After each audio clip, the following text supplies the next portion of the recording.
So this whole thing started a few years back when I was dating Caleb, and honestly, everything was just falling into place so perfectly. I'm sitting there in his apartment, watching him code on his dual monitor setup with these tangled cables behind his desk that honestly looked like a complete disaster. There's this half-empty Monster Energy drink making a water ring on his makeshift plywood desk, and I'm filing my nails, asking him about his project. The way he'd light up talking about his coding dreams and marriage plans was actually pretty sweet. Like he had this whole vision of us getting married and building something together, and I could already see how this was all gonna work out. His apartment had that typical guy smell, like fabric softener mixed with instant ramen and that slight sticky spot on the door handle that probably needed WD-40. But whatever. I was focused on the bigger picture. Caleb was this CS grad with real potential, and he had these friends who were actually pretty talented. There was Dennis, his best friend who was always super serious about everything, and Tim, this lead developer who never seemed to sleep, and then Tristan, who was honestly kind of a softie, sweet guy, but definitely the type who'd get nervous and stumble over his words sometimes. When Caleb started talking about incorporating the business and bringing in a project manager, it was obvious that I should be involved. I had the skills, I understood the vision, and I was already part of his life. So we're sitting in this coffee shop, that Starbucks on 5th where the AC is always way too cold and makes you want to leave, and I'm meeting with the whole team. The table was one of those wobbly ones that everyone automatically knows not to lean on. And Tristan's doing that thing where he clicks his pen when he's nervous. I volunteered to handle project management, and honestly, it just made sense. An 8% equity stake was totally fair for what I was bringing to the table. Caleb had this proud smile when he introduced me as both his girlfriend and their new project manager, and I could tell the team was excited to have someone who could actually organize things properly. The whiteboard marker was almost dry, leaving these faint streaks. But I was already mentally planning how we'd upgrade everything once the money started coming in. The VC meetings were going really well. Like, really well. We're sitting in these intimidating glass conference rooms with tables so clean you couldn't see a single fingerprint, and I'm wearing my professional but approachable blazer. The navy one with the button that's always slightly loose. The elevator in that building had this weird jerk between floors 12 and 13. But honestly, even that felt like a good sign. Everything was moving forward.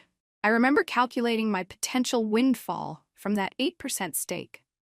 The VCs were talking serious numbers, and I'm sitting there thinking about how this was all going to change everything. Tristan was obviously nervous during those meetings, sweating through his shirt collar, but the rest of us had it handled. I was already feeling this sense of ownership over the company's success, like this was partly mine now. But then I started noticing how Tristan would look at me during team meetings. These quick glances when he thought I wasn't paying attention, and he'd stumble over his words whenever he had to address me directly. His phone would light up with dating app notifications that he'd quickly dismiss. And honestly, it was kind of obvious he had a thing for me. The conference room had this flickering fluorescent light that cast these uneven shadows, and I'd catch him staring sometimes. Look, I'm not stupid. I could tell he was interested. And I get it. But it's not like I was doing anything to encourage it. I was just being professional, being friendly. That's literally my job as project manager, right? To maintain good working relationships with the team. So when I needed to discuss some project details with him, I texted him about meeting in person.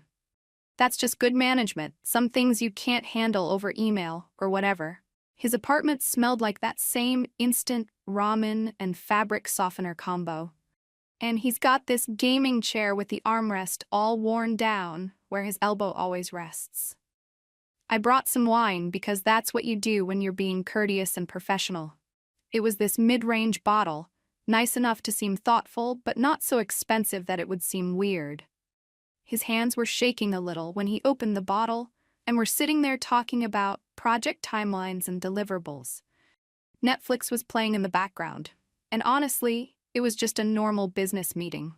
I mean, if he interpreted it as something more, that's not really my fault, right? I was just being friendly, doing my job. We're both adults here. The thing is, I'd been working so hard on this project, putting in all these hours, and maybe I deserve to have a little fun sometimes. Like, it's not a crime to enjoy yourself occasionally. And if Tristan misunderstood the situation, well, that's kind of on him for reading into things that weren't there. But then the next morning, I'm sending him a few texts just to make sure we're on the same page about everything. Just clarifying that this was a professional interaction and we should probably keep it between us, since it might look weird to the rest of the team. I sent maybe 12 messages total, just making sure he understood that discretion was important for team dynamics. My phone had this cracked screen protector that kept catching my fingernail, and the coffee shop Wi-Fi kept cutting out, so some of the messages were delayed. I'm sitting there at this coffee shop, where the barista's making all this noise with the espresso machine, and I'm just trying to handle this situation professionally. The autocorrect kept changing discreet to discreet, which was honestly annoying, but whatever. I was just doing damage control for what was basically a minor misunderstanding. But then that evening, I'm at home and I can hear Caleb on the phone with Tristan. The apartment's heating system is doing that clicking thing it always does, and I'm checking my appearance in the hallway mirror, the one with that water stain in the corner. I can tell from Caleb's voice that something's up, and honestly, I'm thinking, are you kidding me right now? Like Tristan's actually making this into some big dramatic thing? My phone's face down on the coffee table where I strategically placed it, and the TV's still playing my Netflix show on low volume. I'm practicing my surprised expression because I can already tell I'm gonna need it. Boys always make everything so dramatic, Like, they can't just handle a simple professional situation without turning it into some major crisis. When Caleb gets back from Tristan's place, the door click is way louder than usual for some reason, and he drops his work bag heavy by the door instead of hanging it up properly like he always does. I can tell he's upset about something, and honestly, I'm prepared for this conversation. Babe, he came on to me, I tell him, because that's exactly what happened. Actually, that's what really happened. I went over there for a business meeting and Tristan misinterpreted the whole situation. But then Caleb's demanding to see my phone, and I'm just looking at him like, are you serious right now? This is what we're doing? You're gonna be that horrible boyfriend who doesn't trust me? I mean, the fact that he's even asking to see my phone shows that he's already decided not to believe me. Like, what kind of relationship is that?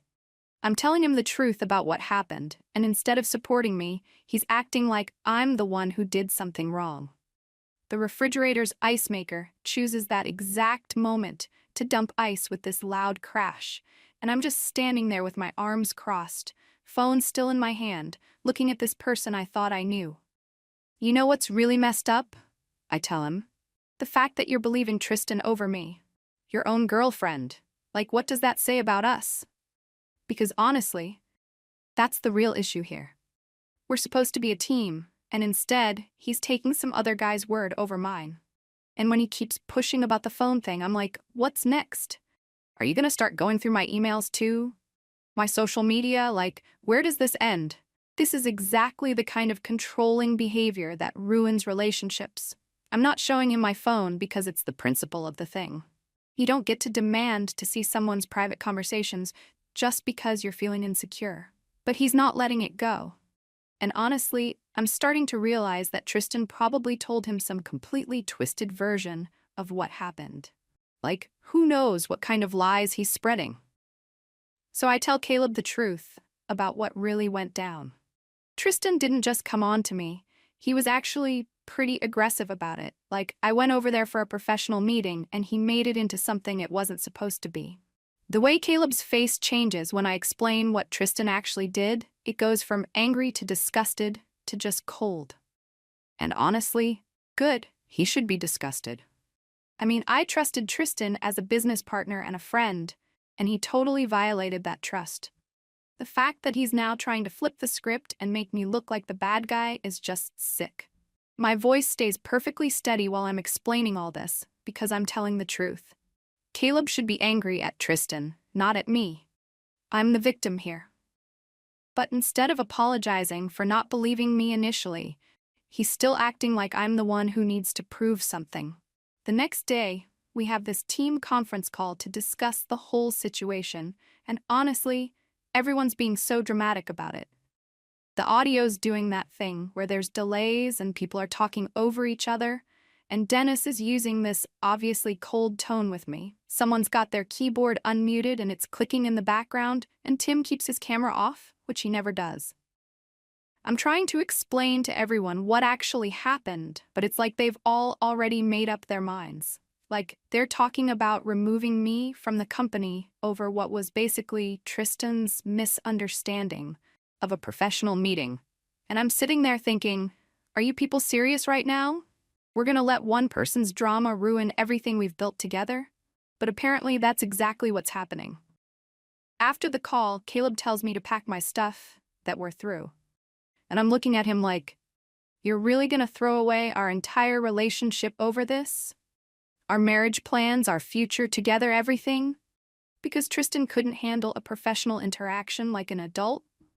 So I'm packing my stuff into these cardboard boxes that smell like the storage closet, and I'm looking at my favorite coffee mug, the one with that little chip on the handle that I've had forever. The one I'm apparently leaving behind now. And honestly, maybe this is for the best. Maybe I'm better off without someone who's going to believe lies about me instead of trusting the person he supposedly loves. The lawyer meeting for the buyout was honestly insulting. $25,000 for an 8% stake in a company that's about to be worth serious money. The lawyer had this expensive pen that clicked different from regular pens, and the contract pages had all this intimidating legal letterhead. But the bottom line was clear. They wanted me gone, and they were willing to pay almost nothing to make it happen. I tried to explain to them that I'd developed maybe a small crush on Tristan, and that's probably what made the whole situation confusing. Like, that happens sometimes in professional environments, and it doesn't mean anyone did anything wrong. It was a mistake to let personal feelings get involved in business, but it's not like I committed some major crime here. But they weren't interested in hearing the actual facts. They just wanted me to sign the papers and disappear. So fine, whatever. I signed their buyout agreement and took their insulting offer, because honestly, I was done dealing with all the drama. It's been a while since I had to cut all those people out of my life, and honestly, I'm doing fine. I'm in this new apartment where the walls are a little thinner so I can hear the neighbors sometimes, and I'm looking for new project manager positions. The job search websites are bookmarked on my browser, and I buy this generic coffee now instead of the expensive brand I used to get. Sometimes I check LinkedIn and see updates about how well Caleb's company is doing, and honestly, good for them. That 8% stake I sold for $25,000, it's probably worth over $1 million now after their second round of funding. But whatever. That's what happens when you let personal drama interfere with business decisions. The thing is, I can't really use any of them as references now, which makes finding new project manager roles kind of challenging. Like, when potential employers ask about my last position, what am I supposed to say? That my ex-boyfriend's business partner made up lies about me, and they all chose to believe him instead of getting the real facts. I heard through a mutual friend that I'm having trouble finding work in project management. But honestly, that's just the industry being dramatic about everything. People talk and stories get twisted, and suddenly you're dealing with consequences for things that weren't even your fault to begin with. The truth is, everyone was just being so dramatic about the whole thing. Like, I went to a business meeting, there was a misunderstanding about the nature of the interaction, and instead of handling it like adults, everyone decided to blow it completely out of proportion. I lost a serious relationship that was heading toward marriage. I lost a business opportunity that could have set me up financially, and I lost an entire social and professional network. And for what? Because Tristan couldn't handle having professional meetings without making them weird. Because Caleb decided to believe someone else's version of events instead of trusting me? Because a whole team of people decided that their personal feelings were more important than business facts. I mean, I get that the situation looked bad from the outside. I get that maybe I should have been more careful about how things might be perceived. But the fact that everyone jumped straight to the worst possible interpretation instead of giving me the benefit of the doubt says a lot about them, not about me. Like I was part of that team. I was contributing to that company's success. I was in a committed relationship with marriage plans, and they threw all of that away over what was basically a miscommunication. That's their loss, honestly. The apartment I'm in now has this persistent smell that's not quite air freshener and not quite cleaning products. And when I make coffee in the morning, I use this plain white mug that came with the place. It's not the same as my old mug with the chip on the handle, but it works fine. Everything works fine, actually. I'm still looking for the right project management opportunity, something where I can really make a difference and work with people who understand professionalism. The generic coffee tastes basically the same as the expensive stuff, and the thinner walls aren't that big a deal once you get used to them. Sometimes I think about what would have happened if everyone had just handled the situation more maturely. Like, if Tristan had been honest about his feelings instead of creating drama, or if Caleb had trusted me enough to work through the misunderstanding together. But people are going to do what they're going to do, and you can't control how others choose to react to things. The LinkedIn updates about the company's success don't really bother me anymore. Good for them, seriously. They're doing well, and that's great.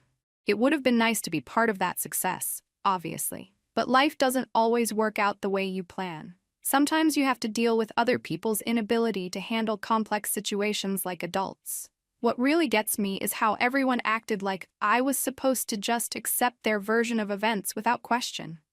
Like, I was there. I know what actually happened. But apparently, my perspective didn't matter as much as whatever story everyone else decided to believe. And honestly, that says everything about those people that you need to know. When push comes to shove, they chose drama over facts, emotions over professionalism, and assumptions over actually listening to the person who was actually involved in the situation. But whatever, I'm moving forward, focusing on finding the right opportunities with people who understand that business is business, and personal feelings shouldn't interfere with professional decisions. The right project management position is out there somewhere, with a team that values clear communication and doesn't jump to conclusions over every little misunderstanding. It's funny how people can completely rewrite history to make themselves feel better about their choices. But I know what really happened, and that's what matters. Everyone else can keep their dramatic version of events. I'm focused on the future now, and honestly, I'm better off without all that unnecessary drama in my life.